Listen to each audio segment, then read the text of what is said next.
Hi guys, it's Helen Lingard here, and I'm absolutely delighted today to have a special guest, Desmond Zoom. Now, I met Desmond at an event I went to lately, and he just came across as so polite and just such a gentleman. And I saw the other day he'd shared one of our colleagues, Sarita Cleese from Australia. He'd posted about a video and a post she'd done, and he said about how he'd seen her go from being in debt to being abundant, and how he'd had a similar journey. And I know from speaking to people, there are lots of people out there who are struggling and who want to change or turn their circumstances around. So I did what I posted a video this morning because I reached out to Desmond. And this is what you have to do. You have to reach out and ask people. And I reached out to him and I said very politely, because I just admire him so much, and I just said, I would love to hear how you turned your circumstances around to being in debt, to being abundant. And he was amazing. He came back and said, let's jump on a hangout and I'll share with you what happened, because it works. So welcome, Desmond, and thank you so much for joining me. I cannot tell you how grateful I am. It's just fantastic. Helen, I'm deeply honored, and it's such a privilege. I'm actually very tickled. And guys, by the way, just very quickly on that note, let me just read to you exactly what Helen sent to me. I've got to dig it up, by the way, so just bear with me for a second. But let me just read it to you. I think it's noteworthy, because these days, especially if you're dealing in the online arena, or if you're in, I'm actually a fairly large advocate on this topic. I do speak out from time to time. I try to stay as positive as possible. Most people who are around me know that my demeanor is, I don't really focus on a lot of negative, but from time to time, something that will irk me is when someone has poor etiquette. And it's not that I'm old and conservative or anything in that sense, and trying to be all stiff, but it's really, I think it's something that is dying down a bit. And etiquette, we just discussed this, Helen and myself, before we hit the record button, is that it's chivalrous, it's sophisticated, it's proper. And etiquette also does evolve with time. Okay, so but this is what Helen wrote to me this morning. She goes, "Hi Desmond, was so good to meet you in Nashville, which we just met 2 weeks ago. Love to hear from you, and love to hear from you how you turned your debt into abundance. I have a few prospects who are in that situation, and whilst I know the likes of Justin and Angela and of course Sarita, in fact, turns of people have turned it around. How do you go from debt to abundance, aside from belief and focusing on where you want to go? Thank you in advance." Now, this is the part, everyone, pay attention. You're such a gentleman, with a nice smiley face on it, right? Just that fact alone. Am I still with the call? Did I lose you guys? No, still here. Okay, great. But let me just give me a second here. I've got to find the screen again, because I think I just closed it myself. So I'm not even seeing the screen right now, guys, so bear with me. You can see that technology is never perfect sometimes, guys. You don't have to be. I'll just jump back in here. It should take me in. Google Hangouts, by the way, if you're struggling, anyone out there who's a wisdom keeper, or anyone who's who's getting frustrated that there's so much stuff to learn and it's hard to figure out, don't worry. We all learn by doing. And I think I was telling Helen, it took me 6 months or something to figure out Google Hangouts. And I just thought to myself one day that if a major leader, like say, for example, the founder of the company, Dave, contacted me, or Tracy Walker, one of my mentors, millionaire mentors, contacted me, or Rhonda, or anyone, someone that we respect, right? Someone that we look up to, contacted me and say, "Hey, Desmond, jump on a Hangout and let's chat." And I had to reply, "I don't know how to use a Hangout." That would be mortifying. I would actually be mortified that I would actually lose the chance to get around such a mentor, just simply because of the excuse that I don't know how to use Google Hangouts. So I forced myself to learn how to use Google Hangouts, and I just stumbled on how to do it. But anyways, yes, Helen, it's an honor and a privilege to be on. Thank you so much for that gracious introduction. You're welcome. You're welcome. And I love your accent, Desmond. Where's your accent from? Because it's a mixture. It sounds like it's Jamaican or something with Canadian. It's a lovely accent. Thank you very much. Thank you very much. I get this all the time, man. I need to probably put up a PowerPoint presentation or a SlideShare presentation of who I am. Born in Singapore, so there's that Southeast Asian accent right there. It's been at the age of 12, we moved to Vancouver, Canada, and I grew up in Vancouver on the West Coast. And the West Coast is not even traditional Canada. It has a very neutral accent. In fact, it's actually influenced a lot by Asian accent, because there's a lot of East Indians here. There are a lot of Asians from Hong Kong, from China, from Korea, from a bit from Japan. Taiwan and stuff like that, and a lot of Filipinos and stuff like that. So it's very Asian heavy on the West Coast, similar to San Francisco in the US and Seattle and stuff like that. And then after that, 12 years into being in Vancouver, so 12 Singapore, 12 Vancouver, I decide to travel to Japan, and that's part of my story for those who know it. I went to Japan to travel, live, work for adventure, business, and romance, never expecting to live there that long, but not also a backpack trip either. About say 5 years was my estimated time, which turned out to be 12 years. Got married, and then had businesses, made lots of money, lost lots of money, got in trouble with the Yakuza, almost divorced, was told I was going to die by doctors, all kinds of different things happened in my life. It was very tumultuous. Found myself matriculating back over to Vancouver just over a year ago, just around the time that I got involved online. And it's been, that's why my slogan is turning setbacks into comebacks. And I think that's probably the reason why, Helen, you're reaching out to me, is to kind of share a bit about that and some of the secrets of what precisely, because it's not just a mindset, but it's some precise things that need to happen in order to get that recipe correct, in order to really see the results. So I'd be glad to share some of those secrets. And that's why I said, let's jump on a hangout rather than me type you back a very, what's the word for it, I guess, superficial reply. I'd rather give you the real meat and potatoes, the real nuts and bolts. Absolutely. Thank you so much. Fire away, Desmond. What did I hear from you? Okay, so if I understood your question correctly, right, we're really putting out the intention right now to whoever's watching this video, whether it be now in the present or in any time in the future. Right now, it's obviously May of 2015, so I'm dating this video. And so whatever happens, guys, you got to take this with a grain of salt. There's always the income disclaimers that you also want to be aware of. Make sure you get in touch with Helen and find out from her what's the latest income disclaimer. We want to do that because we want to be compliant with the FDA, the FTC, any of the regulatory bodies out there, because we are a legitimate business, this online stuff. Contrary to popular belief by those who, the average, and I'm no different. I was guilty of this when my mentor first approached me. I literally thought, I actually got angry at him because I thought he was he was pitching me at a time when I was in a really, really terrible time in my life financially, extremely stressful. And I'll go into that part of the story, but I thought it was a scam, and I thought online stuff was just a load of BS because I was too proud. I was coming from, brick and mortar business, $500,000 restaurant here, $1 million, events and show with like Lady Gaga and Quincy Jones and stuff. I was playing with big money in my mid 30s. And what's this whole $25 or what's this $100 a month online stuff, and you see so much spam out there. You see so many people do that.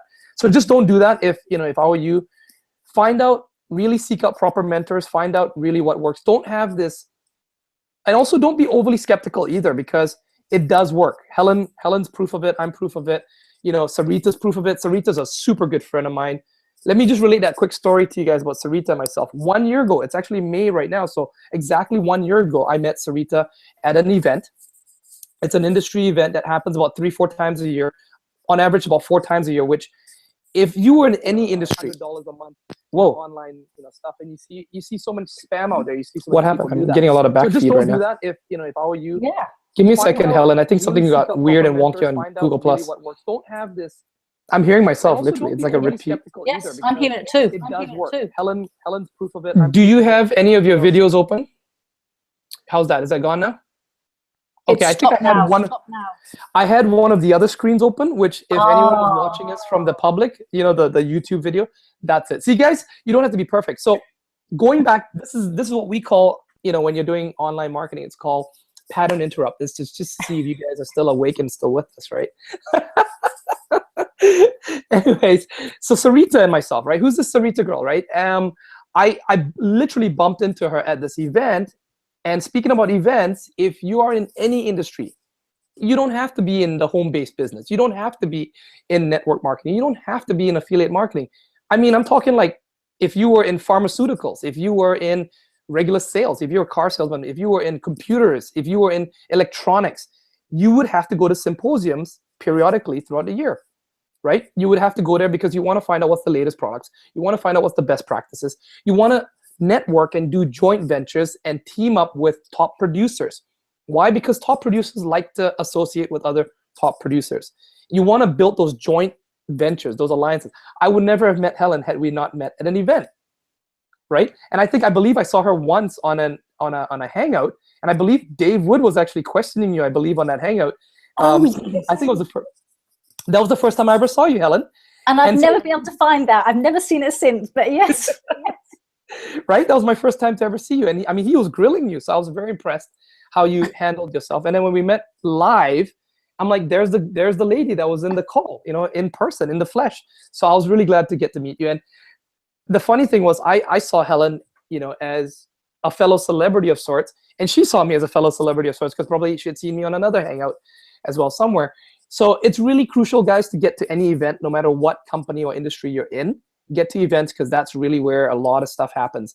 But I met Sarita at this event, and we were both brand new. Now, I had been online. I'd just joined, with this online blogging and stuff like that and online marketing for me, it was about 8 months now. October of 2013 until May. So I guess if you count the months, it's about 8 months there. Sarita joined, and she went a slightly different approach than I did. And she actually got what we call all in. Okay, now all in there's two different meanings to all in. One is from an investment, a financial point of view, being like investing full all the way, burning your bridges. If your credit card is maxed out and stuff like that, it's the maximum, which in our industry is normally around about, between $4,000 to $5,000. Okay, a very, very low entry point. Trust me, guys, my restaurant to open cost me $500,000. So just in comparison, $5,000 to $500,000, $5,000 is a drop in the pond. It's a joke. I'm not kidding. Okay. To book Lady Gaga, the rider for Lady Gaga, just to even book an appointment with her, no guarantee she's going to show up, is $1 million cash. You don't even do that. You're not to book her, right? Or even talk to her management for bookings. Okay. And you have to book 5 shows for her. She won't just do one show. You gotta book her in 5 different cities. So like Tokyo, Seoul, Taipei, Singapore, Hong Kong. You got to be able to book all the shows, and then she'll come. That's $1 million for each show. So you got to have 5 million. So, we're talking like $5,000. And I'm not trying to put people down. If you're seriously going through some stress in your life, I'm not speaking condescending because I've been where you've been. Okay, I was stealing diapers. And I'm bouncing all over the place here, guys. But this is why I told Helen, let's just jump on the hangout so I can record this. And you guys can hear how the story all comes together into a final good, happy ending, which, my slogan is turning setbacks into comebacks. And so the good news is that you can also have a comeback in your life as well. So I meet Sarita in New Orleans. And she had joined in February. I joined in October, and she got all in. But I joined at the $25 level, right? Which meant that to get to all in, I would have to get somehow or the other from $25 up to $5,000 to invest in my business, okay? All these numbers I'm talking about here, guys, check with the person who lent you this video or with Helen directly and find out from her, what these numbers are, because they do change with time, right? But they're basically the suite of products that we have, these educational products that we have to teach you bona fide, proper, professional online marketing skills. Just like as if you were to go to an MBA course, just like as if you were to go to a law course to take legal training or a real estate agent training or to be an accountant, to be a bookkeeper, to be any of these professions, to even be a chef. You need to go take these courses, okay? Taking those courses does not guarantee that you will be you will be successful and make a lot of money. Just because you go to medical school does not guarantee that you'll make a lot of money as a doctor. Okay, you have to apply the knowledge you learn in those courses in order to make money. Now, if you go take a $25 doctor course, a PhD, to be a medical doctor, what do you expect from that $25? You have to be realistic here. This is the start of the nuggets of gold I'm going to start to release about. If you're really in a tough situation in your life right now, how do you get from zero to hero? Okay, I'm going to lay it out, pepper it out through this entire hangout here, and I'll try to do it within a very succinct bit of time here, Helen, because I can tend to get long-winded like Dave would sometimes. And what you want to do is, so I joined at the $25, and I was very realistic about it. I knew that it's not a lottery ticket. Okay, if I say, for example, I wanted to make $2,000 a month, just to even, because let's face it, most around the world in most English-speaking countries, about $2,000 a month is minimum wage. It's about minimum wage. Is what a full-time minimum wage earner working at, say, a McDonald's or a Starbucks or even at a diner as a waitress or something, a waiter, or in a hotel or something. That's about how much you would be taking home. Okay, so if you wanted to make that and you started with a $25 product, how many of those $25 products would you need to sell or to market before you can even sustain $2,000 a month? Most people don't even do that very basic mathematics. And that's where they come in, they've got these high hopes, they join for $25, they don't get that $2,000 after 6 months, a year, and they quit and they say it doesn't work. It's not, it doesn't work. It's just that you're trying to build a castle with Lego blocks. You've got to do a lot of it, right? Versus say you come in like say a Sarita who came in all in. Now, her Lego blocks are bigger, they're chunks, they're big giant cinder blocks because she's coming in at the $5,000 level. And so it's easier for her. It's like my mentor used to say to me, Desmond, if you want to sell the bubble gum, you have to own the bubble gum, because his father was this Italian immigrant in New York and, you know, the Bronx. And he used to have this like, you know, bubble gum stand. So, but that's one thing. Now he said to me, Desmond, how many bubble gums do you think my dad had to sell in order to put food on our table versus selling one helicopter? If you're a salesman that sells helicopters or private jets, how many private jets do you need to sell per year to put food on your table? And that's why a lot of people go into real estate and become real estate agents, because you sell a $500,000 house, or you sell $1 million house at 5% commission, you get a big chunk of commission that you can survive on, right? So, but not everyone comes in with such luxury of choices and backup money or line of credit and stuff like that. And so our online industry tends to attract a lot of, how can I say this delicately, desperate people. I was one of them, okay? Put all my 12 years in Tokyo, partying with all the celebrities on the top of all these penthouse buildings, playing with big money, I still have a very nice office in the Rodeo Drive equivalent, of Tokyo. I knew how to make things look good, but under the surface, under all of that, behind the curtains, we were jumping out of the frying pan into the fire. We were getting ourselves deeper and deeper into debt, bigger money and stuff like that. So at the time that I saw this online marketing thing, three critical things that happened. One was my relationship with my wife was extremely stressed. We had 2 new babies. My wife was a workaholic. Both of us were fighting through the restaurant businesses that we had. We were on the verge of divorce. There was a third partner. It was a triangle, 2 males and my wife. I'm one male. And obviously, you can say there's a bunch of ego there and there's a bit of jealousy there. But she tended to listen to him more. And I felt jealous about that. I'm her husband and she was, leaning to him, and they were ganging up against me. So I eventually left that restaurant business with them.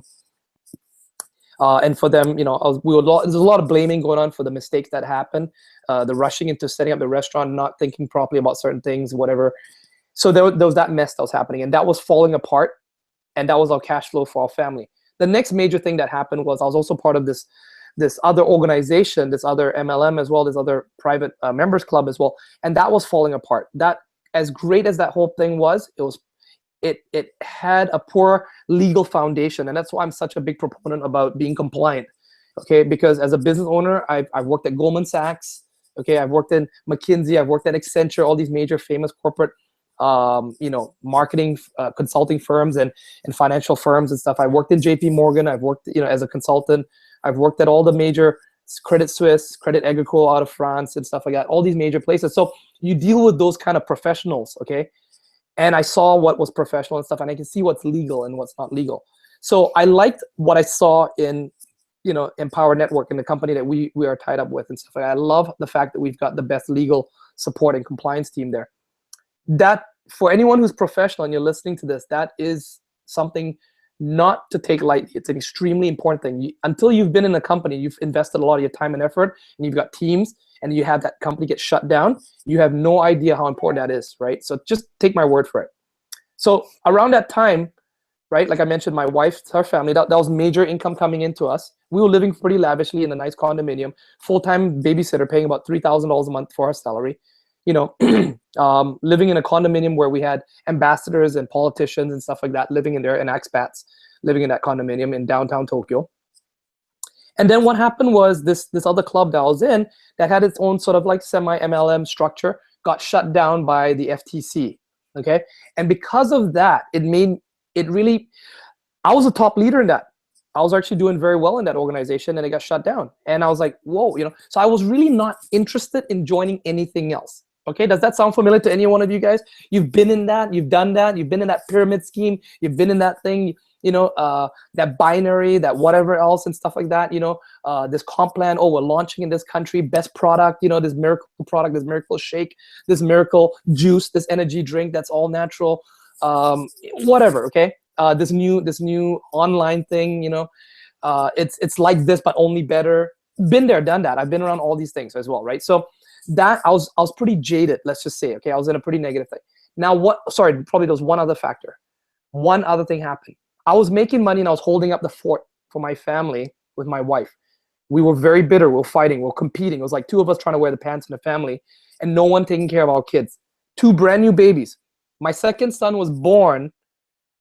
The due date was on the day my wife decided to open the second the restaurant. So can you imagine the middle of winter, December the 9th was the due date, and she decides to make that the opening day of our restaurant. Fortunately, my son was born 2 weeks early, okay? And because he was born 2 weeks early, maybe his immune system was not developed properly. He suffered from very acute eczema, right? Needless to say that with all the stress that we had, we were bickering about it. And I even was wrong, in hindsight now. I actually blamed my wife. I said, because you didn't feed him, you were back at work literally a day after you gave birth to him. The poor kid was born and you never breastfed him. No wonder his immune system's down. No wonder he's got all these allergies and stuff like that. That was the kind of bitter stuff that was coming out. If you're a husband or wife, you know those kind of talks, right? So that was happening, and I was accusing my wife of cheating on me. I was accusing my wife of, having an affair with this business partner of hers, because they would come back at midnight, past midnight, while I was taking care of the kids at home as his fatherpreneur. And I was saying, what are you doing? Why are you so crazy why are you so obsessed about this brick and mortar business? So that was happening there. Then I went off and did my own thing with all these music industry, and we played with big money. And I was partying a lot with all the clubs and stuff, because you got to do that. That's the nightlife, right? You take some big famous celebrity out, they do their show. After the show, there's the after party. We got to drive them around the limos. They want to party till 5 a.m. in the morning. There's drugs, there's all kinds of alcohol. We're around all of that.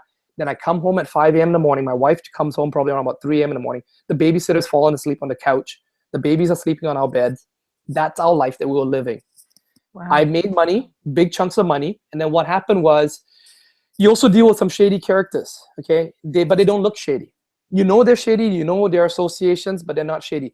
You know how you watch these movies, like the Quentin Tarantino movies about the Yakuza and stuff like that? It's not really like that. I mean, though there are thugs like that, the thug level, the people we were dealing with owned the venues. They owned, if you wanted to book the major stadium to do a Lady Gaga show, who are you? Like, you go to the stadium and you talk to the management there. We're booked. You can see their calendar, it's empty, but they're like, no, sorry, it's booked. So we already have another placement for that.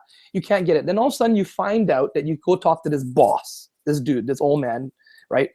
Who looks just like a lawyer. He looks just like, he's got his own office and he's got his own people and stuff like that.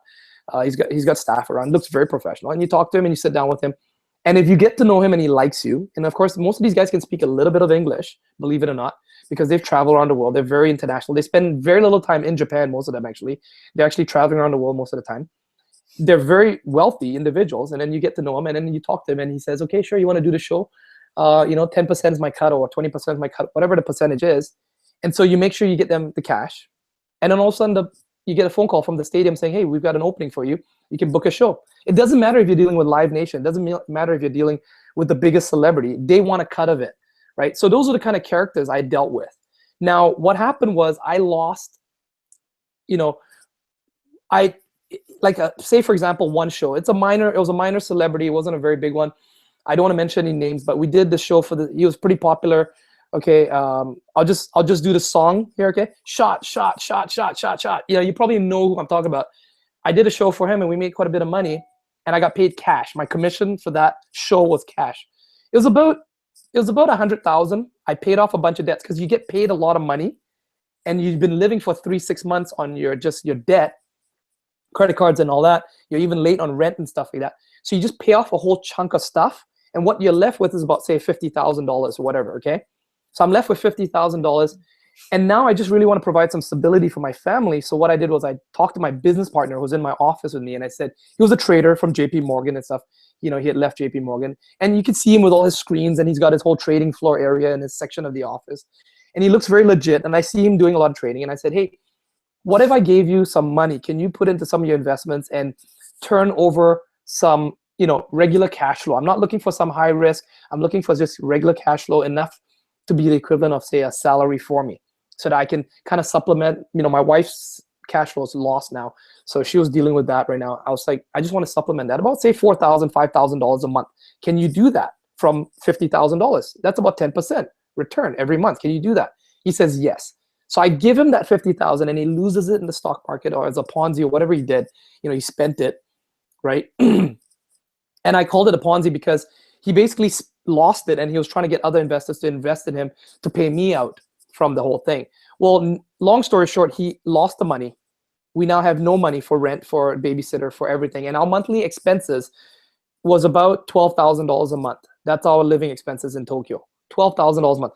If you add up, condominium, when you add up our car, our parking, the rent, you add up the babysitter, you add up my office, everything, it's about $12,000 a month of, just to even put food on the table and stuff like that. Where am I coming out with $12,000? And we don't know when our next income or next show is going to happen. So what I do, I go and talk to these guys, loan sharks, and they lend me cash. They lend me about $80,000 cash in a briefcase. The proverbial briefcase, the one you see in the movies. You go there, they sit down with you, they give you these documents, which you take your thumbprint, you put it on, you use these red stamps, and you put your stamp on, right? It's all written in very formal Japanese language, looks very legal, right, and everything. But you sign your life away, and they literally hand you, because about $10,000. $10,000 is a stack of money about as thick as 2 cell phones like that. That's about $10,000. So if you need 80,000, that's just 8 stacks of this. So you can put 8 in your pocket, in your suit pocket. You can put like 3 on one side, 3 on another, and 2 in your front pockets or whatever. And you can walk out of there with $80,000 in your pocket. You might see on my timeline, I've got a picture of me with a fan of money. That's about that was about $10,000 right there, right? So, I borrowed money, hoping that my business partner, still believing in him, he would get my money back. Never did. So now I owed the mafia $80,000, and they wanted. It wasn't sort of like a mortgage where you make payments. No, it's like we need you to come back and bring us those stacks again, right? Otherwise, you're paying interest on this. You're paying 20% interest per week. And if you don't make your payments within the second or third week, we're coming to your house, we're breaking the windows, we're gonna, and I had 2 young babies in the house at a time. That's how severe my situation was, okay? When I found out about online marketing. Now, the reason I was contacting my mentor, and sorry guys for this super long story, I hope you stuck along for this journey, because trust me, you want to stay all the way to the end here. There is a happy ending, and I'm going to share with you some exact secrets of what you need to do precisely, not just mindset, but precisely in your life to get to 16 months, fast forward to where I'm right now, working at home, full-time, enjoying. Helen sees this all the time on my timeline. I'm out in the park daily. Today we went out to the park as well with my kids, right?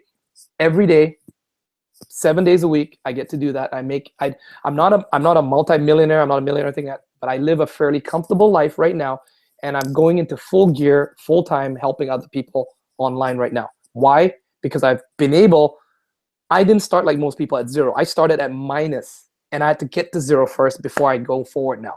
I finally got to 0. I'm actually going forward now, right? So it feels good to do that. And so there's some hope there, right? Helen, should I just stop first? Do you have a question, or would you like me just to continue? No, just keep going. Just keep going. You sure? No cliffhanger or anything, guys? Stay tuned for part 2 to be continued. Anything? I'm just kidding. Okay, so now that you guys understand the background, that's the background. Now I want you to understand it, because no matter how bad your situation is, you're still alive. No matter how bad your situation is, it does. When I was in that situation, I could not think. The fog was so thick. The depression was so heavy. I used to, for at least, I remember a good solid month. It's like the most fear I've ever had in my life, I think. It was disgusting fear. It was like I would work from 9 a.m. in the morning till midnight. I'd come home, the babysitter, I'd send her home. I'd buy beers, because in Tokyo you can buy beers at a convenience store everywhere. Like 5 minutes away, you've got a convenience store, you can buy beers. They sell beers just like they sell pop in most North American, gas station stops and stuff. So you buy your beers, and you can buy 24 hours a day. And I'd buy 2 tall boys, and I would chug it. Not like I'm an alcoholic, and I'm actually pretty strong with my beers. I can actually drink about a 10-pack or a 12-pack of beer in a 5-hour setting, and I'd still just be fluffy the whole time, not get drunk. Not that I'm promoting that, please, know your own limits, everyone. I do enjoy drinking beer. It is pleasurable for me. I don't depend on it and stuff like that. So, but at that time I did. I chugged these beers down just to take the edge off. And it's no different than someone who's a nicotine addict or something having that first puff. I used to smoke years and years and years ago and I quit. I do know the feeling. I do know that feeling of that whoosh, that relax. And I needed that feeling at that time because the stress was so much. I was so exhausted. I could not sleep. I was so panicking at the time, even at midnight, that I could not sleep. And I would not take sleeping stuff or whatever. I didn't want to take any NyQuil or anything like that. So I drank. And that would just get me so exhausted enough to relax me that I'd fall asleep on the couch in my suit. Babies would be sleeping. They might wake. At 4 a.m. in the morning, almost like clockwork, I would wake up. When my body just had just enough rest, my mind had just enough rest, the noise would start happening in my mind again. The panic. What if this happens? What if they come to the house? What if this? And of course, true enough, at 4:30 in the morning, the door would go dong, dong, dong, dong, dong. And you've got two young babies that'll cry. And you'd be covering their mouth almost like, sorry if it's delicate to anyone, but like Jews being chased down by the Gestapo in World War II. It felt like that. We would be hiding in, under the boards and stuff like that. It felt like that when they were outside the door and they'd be shouting outside the door at 4 a.m. in the morning. The neighbors will all be waking up. They all know what's going on. No one would come out and help. No one would call the cops. No one would get involved, right? You'd get all these stickers and stuff posted on your door. You'd get dog shit put outside your front door. You get all kinds of stuff, right? And they'd be there for hours. And it's very stressful to be hiding in your own house when that's happening. That's what I was in, okay? Now, I contacted this mentor of mine who I knew from this private members club, and he's a self-made millionaire. He's the real deal. And I'll be honest, I contacted him because I was going to beg him to borrow money. The simple fact. I wasn't just going to contact him for advice. He was like a last resort. He was the only, if you owe $80,000, you need to pay $80,000 tomorrow, okay? The deadline's tomorrow. Who are in your database, as you're listening to this, those are viewers here, who would you be able to call and ask for cash like that? Who in your repertoire? Oh, by the way, I did have people in my repertoire. In my circle of people at that time, my influence, my sphere of influence, I had about 4 people that were my angel investors, people that I'd literally done many times. If I needed 30,000 cash, I'd call them up, be like, hey, I need, can you spot me 30,000 for 30 days? I'll hit you back with some interest. They'd be, yeah, sure. Give me your bank account number. Is that the same one as before? Yep. Boom, money's transferred. Okay, so it's back at the end of this month? Yep, no problem. Okay, with interest? Yep, no problem. And bang, I had a couple of those. As a business owner, you always want to have those kind of angel investors for backup. I did. But what happened was when I got into this deal with my partner in the office, I didn't just put my own money in there. I brought all my angel investors in. And so he lost not only my money, but all of theirs as well.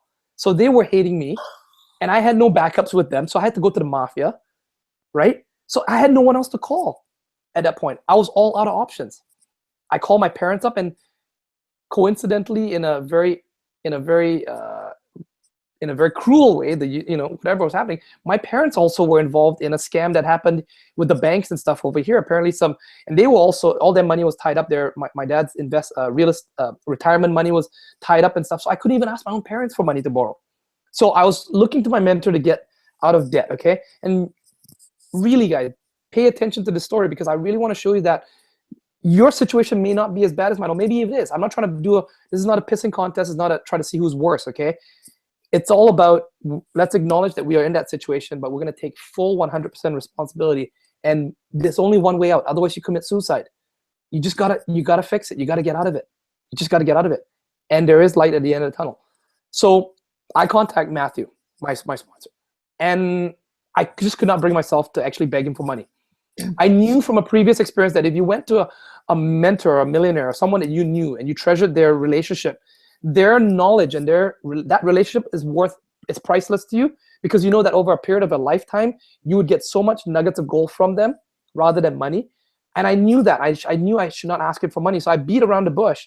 And eventually, I guess he sensed what I was trying to do. And he just said to me, Desmond, I'm not going to give you a fish. I'm going to teach you how to fish. And so he said, Desmond, in your situation with such a low threshold that you have right now, there's not really much options left for you. It's kind of like saying beggars can't be choosers. And he said, you need to take a look at this online marketing stuff. You're pretty good on Facebook. I've seen you around. You probably know how to turn on Skype better than I do. He's 58 years old at that time, right? And I'm 30, I was 36, or maybe 35, just turned 36 or whatever. And he was saying, Desmond, you should take a look at this. You probably figured it out faster than I did. And you should take a look at this lady named Tracy, and she's doing quite well, and she's about your age as well and stuff like that. So I don't guarantee it's going to be a way for you to clean up your mess, but it might give you some hope. And I think it was something about that. He said something about hope. And that was the lowest denominator. That was the best thing. That was the tipping point, was when he said there was hope. All of a sudden, for something happened to me, something snapped, but I felt much better throughout that whole phone call. It was that point onwards I started going forward. The debt was still there. I still owed the mafia. I still had all those problems. But all of a sudden, I got busy doing something. I had something to do. I had a project to work on. I had something to focus on. And he said, go get this $25 and get signed up. And I was like, shoot, sorry, Matthew, I don't even have $25. I just stole diapers from the supermarket, right? It was another low point in my life as well at that point. Here I'm in the suit looking like this big show-off boss kind of thing, and I'm stealing diapers from the supermarket because even though I had probably about $100 left in my wallet, owing $80,000, I just could not bring myself to spend even another $20, $30 on diapers that I knew I was going to have to buy next week again. So I just walked into the supermarket at 3 a.m. in the morning because it was a 24-hour supermarket, grabbed the diapers off the shelf, and just walked right out. And praying to God that, hopefully the security guard seeing me in a suit would think that I've already paid for it at the self-checkout or whatever and not asked to see my receipt. And I just walked out so nervous that I'd get caught. And that would be jumping out of the fire, out of the frying pan into the fire, because then I would actually go to jail or something, and that would even be worse for my family, right? And so I got to the car and I was shaking, I was shivering, and I was thinking, I can't do this. I can't do this. I can never do this again. When I was a kid, I did petty stuff like shoplifting and stuff, but I'm 30-something years old. What the hell am I doing shoplifting, right? So that was a turning point. When I spoke to Matthew, he said, so I had to get money in my credit card. Had a friend in Vancouver here, I was in Japan, put $25 in my credit card, only to find out my credit card was overdrawn. So I had to borrow another $400 from him, okay, to put into my credit card, sweet talking him. He put it in, found out that I needed another $19.95. He had to go back to the bank again, put another $25. And this time he just said to me, Desmond, how about I just put an extra $100 in so that, and I said, fine, please do that, and I'll pay you all back. And so he did. And that's when I got signed up a week later. And I started my online marketing career ever since then. Now, here's the part that you have been kept in suspense for, and you're probably going like, finally, right? And that is, what did I do precisely in the next 30 days, the next 60 days, the next 90 days, that's continued ever since. I'm proud to say that my entire business has been cash flow positive. I've built my existing business right now, this online presence I have, from cash flow. Very, very quickly, out of necessity, because I felt like I was on the Titanic that sunk in the middle of the ocean, and I had not a life raft, not a life preserver or anything like that. I have a tiny piece of styrofoam, maybe something about this size.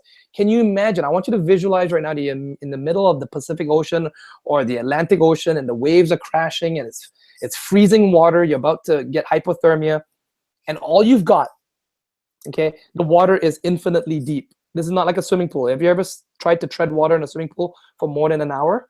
Try doing that in the middle of the ocean, and you're sitting out there, you don't see anything around. It's going to take over an hour for the next ship to get to you, maybe even 2, maybe even a day. Can you even fathom the thought of trying to tread water for the next 24 hours, okay, without anything, the flotation device to keep you up? If not, you're going to drown. That's how I felt at that moment.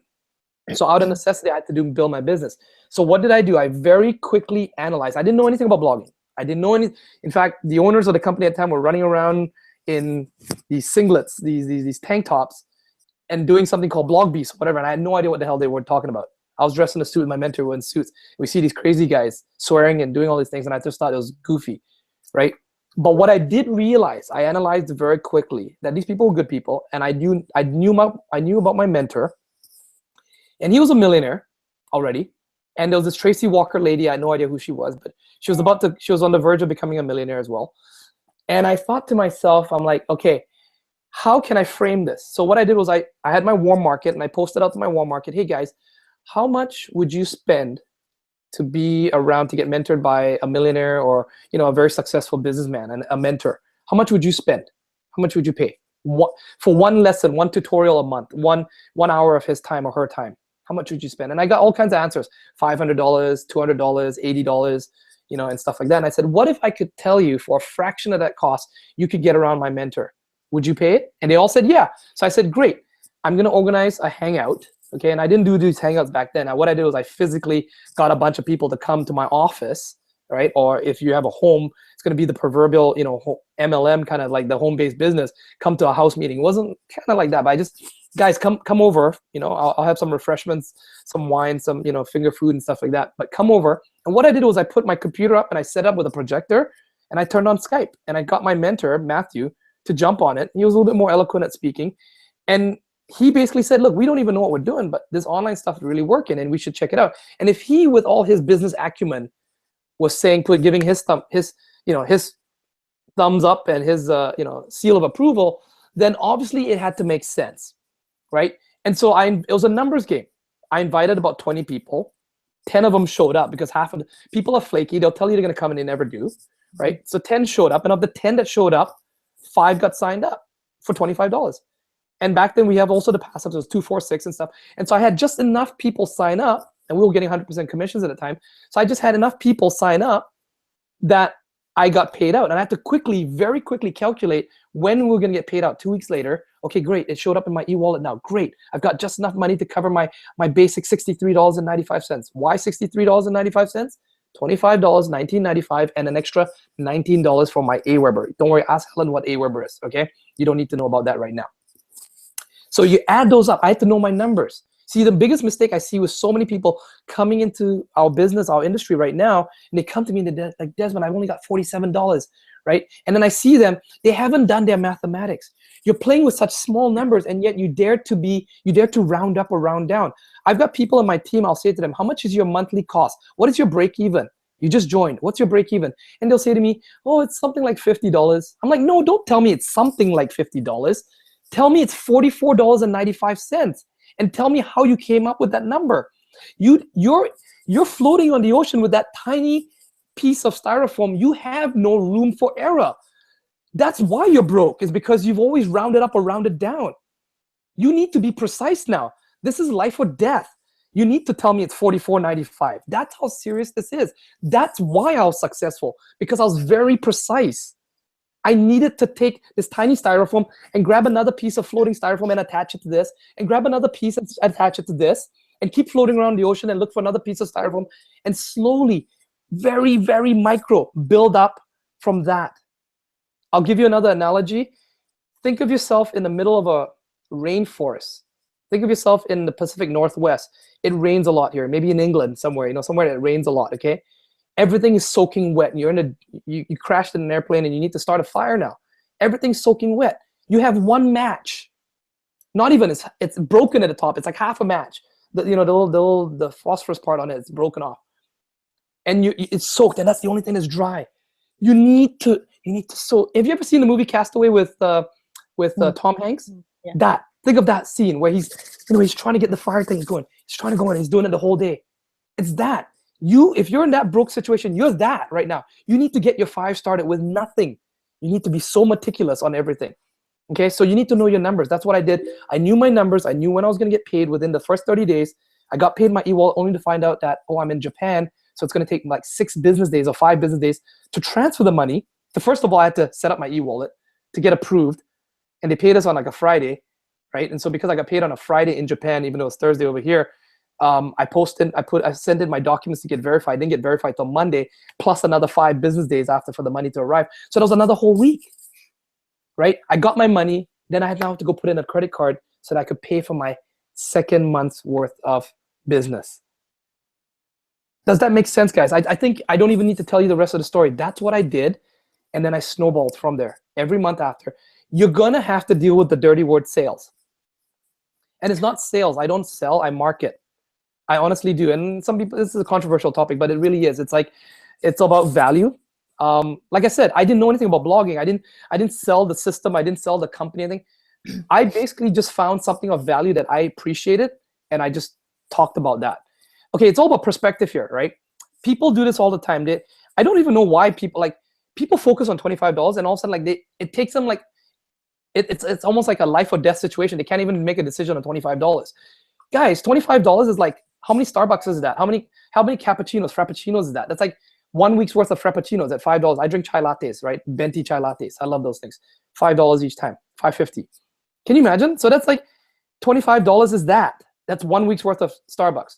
Or if you look at it this way, I'm a single parent right now. My wife's still in Japan. I raised the kids by myself. If I take them out to White Spot, we have this restaurant chain called White Spot. It's kind of upscale family restaurant, okay? Where they have the au jus and the beef, beef dip, and they have the nice things, the fish and chips and stuff. But an average meal there is about $80 with my kids. Well, of course, I drink like 2 pints of beer and stuff, and it's like $80 with tip. It's about $70 plus you throw in an extra $10 for tip for the lady because we tip like 15% here and stuff. So it's like $80. That's just one meal, and we're talking $25 a month here. So let's put things in perspective here, guys. And it's the same story you've heard all the time about if a mentor came to you and said, hey, I've got this Ferrari, I like to pass this Ferrari off to you for $5,000. It's a Ferrari worth about $200,000, but you're getting it for $5,000. What would you do? What kind of sense of urgency? How much would you beg, borrow, steal? How much of your things would you sell to get that? How many of your relatives would you ask to borrow and promise them the world and pay them back with interest? Because you know that if you got that Ferrari, you could sell it.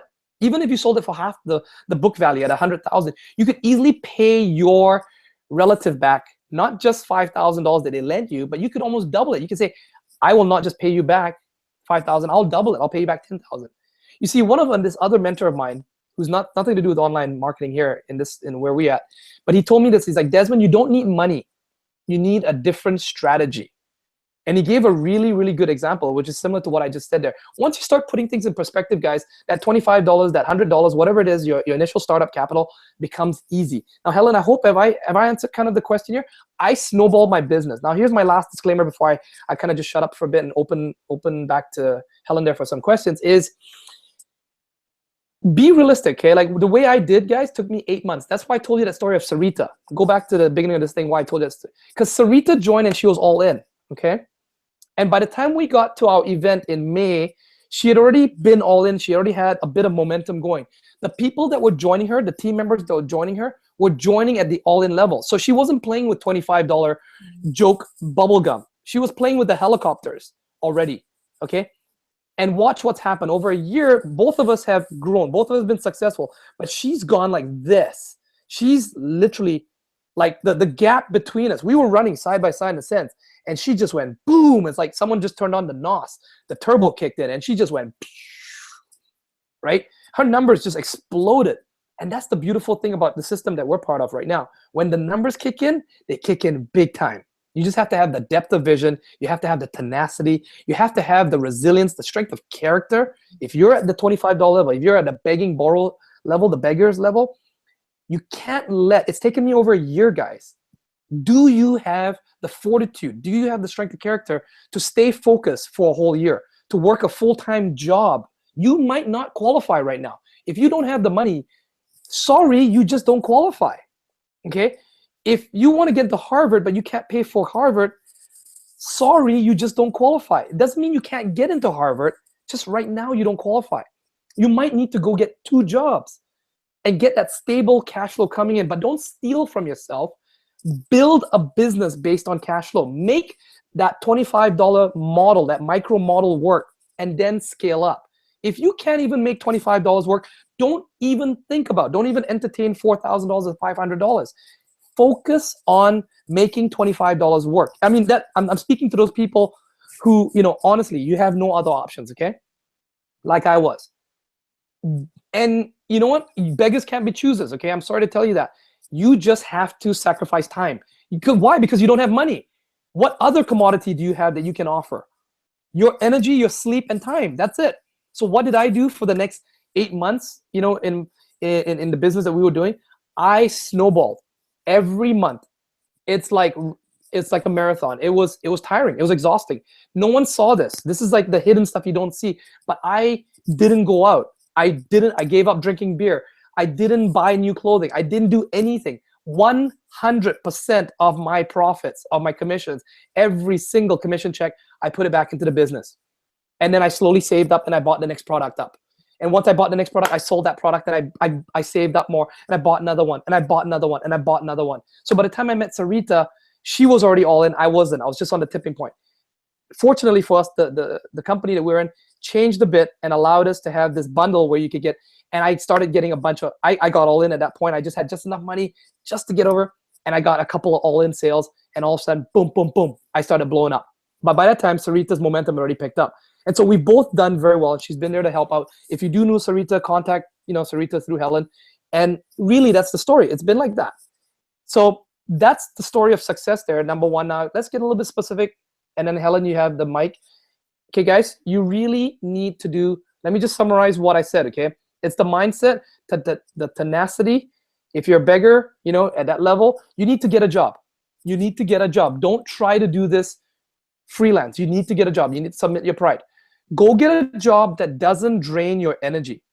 Don't go do some super hard labor stuff that's going to make you exhausted, because you're going to have to burn the candle at all ends. I don't even say at both ends, at three ends, at every end. My work life for the last 1 year looked like this. Wake up at 5 a.m. I do my online marketing stuff. I'd make a video. I'd be rushing out the door at 7. I'd be on a commuter bus. Okay, I'd be on a bus. I didn't even have a car. I didn't buy a car. I just took the bus to work. I stood at a bus stop in the rain, the cold, everything. I stood at a bus stop. I took a commuter bus. I went to work at a sales job. I took a sales job. Why? Because sales jobs in general keep me sharp. They keep me on my toes to learn sales techniques, to learn interpersonal skills. So I learned that, to know my numbers. So I did that.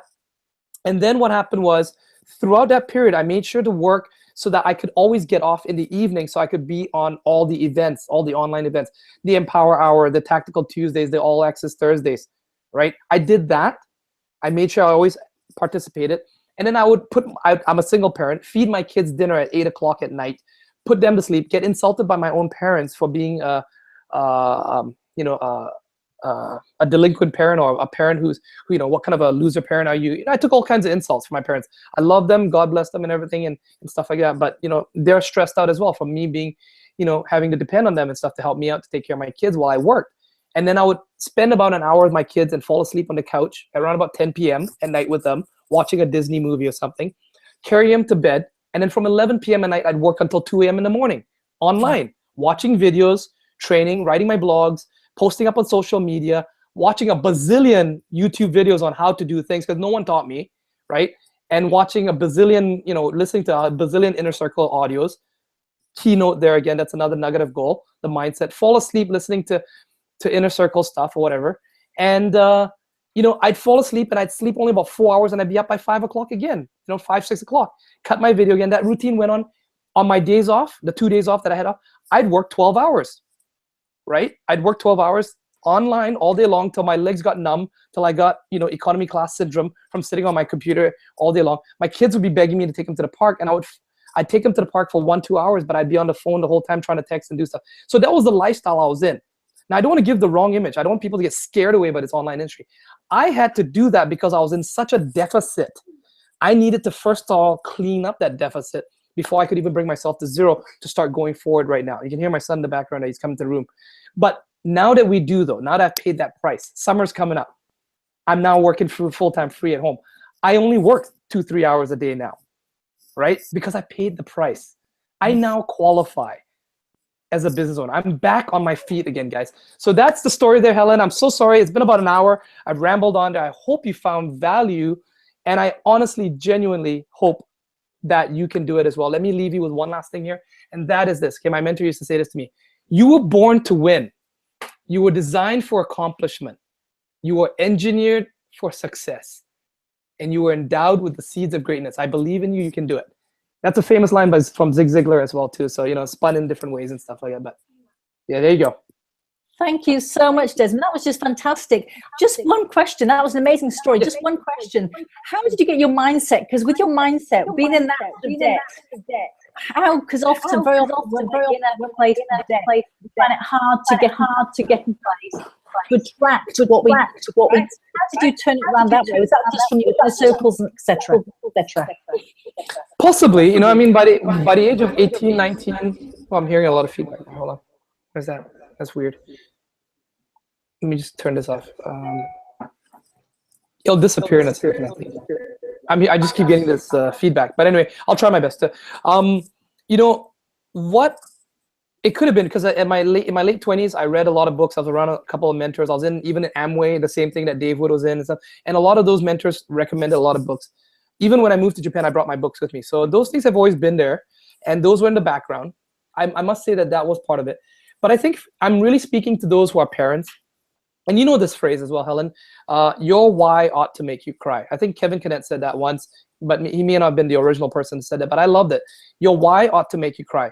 Sarita and me, that was our common bond. Both of us could easily, on command, we could cry thinking about our kids. That's our motivation. Michelle Schaefer, it's about our kids. When she cuddled her child and her child was hungry and she opened the fridge, there was nothing in the fridge. That moment, when she told that story, I was in tears. I know exactly that feeling. Yeah. I know that feeling. Yeah. And not everyone has to be that way. Now, there's that combined with, I had this condition that the doctors told me and stuff like that. I was told that I possibly could die and stuff like that. And I just thought, I don't want to leave my kids. I don't want to widow my wife, and I don't want to leave my kids. I want to see my kids. I want to see them get married. I want to live that long, right? So if I just went out there and got a job, I'm just one of those people. I have no other options.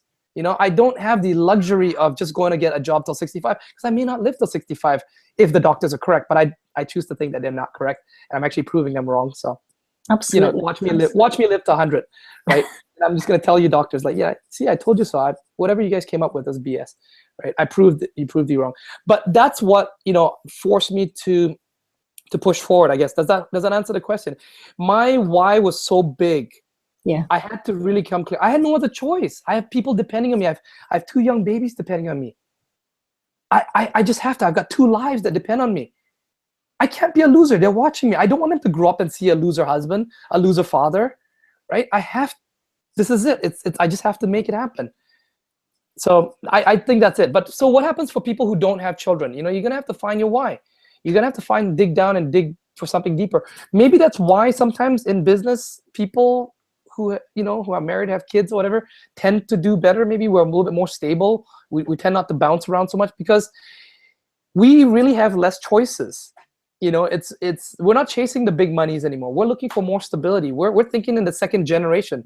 We're trying to leave a legacy. I don't care if I burn all my energy and kill myself in the process. I want to leave a nest egg for my children. That's why I work so hard. That's why I have to find a way. I think it's Les Brown, or it was Eric Thomas that said it so eloquently. Find a way out of no way.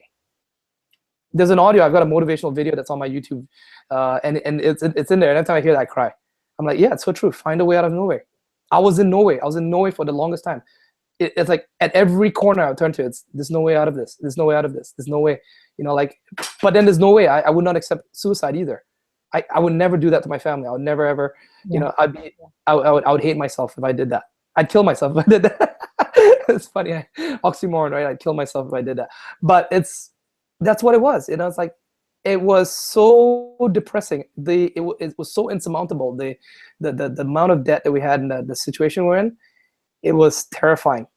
But there was only one way out. You must be just so proud that you turned around. That's just incredible. Incredible story. Thank you. I don't know. It's surreal. It's kind of blur.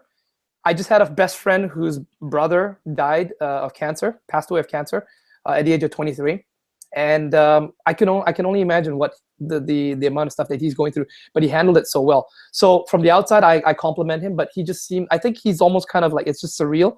You just go through it, and you don't even, you just go through the actions. Like I said, it got me busy. I got me focused on something, and once I focused on it, it allowed me to put the depression aside, because I got excited that I had something to do, rather than, because I think there's a really good book if you're into the law of attraction and stuff like that. I know a lot of people are. Sarita is. That's why we connected so much. Ask and it's given. I've got that.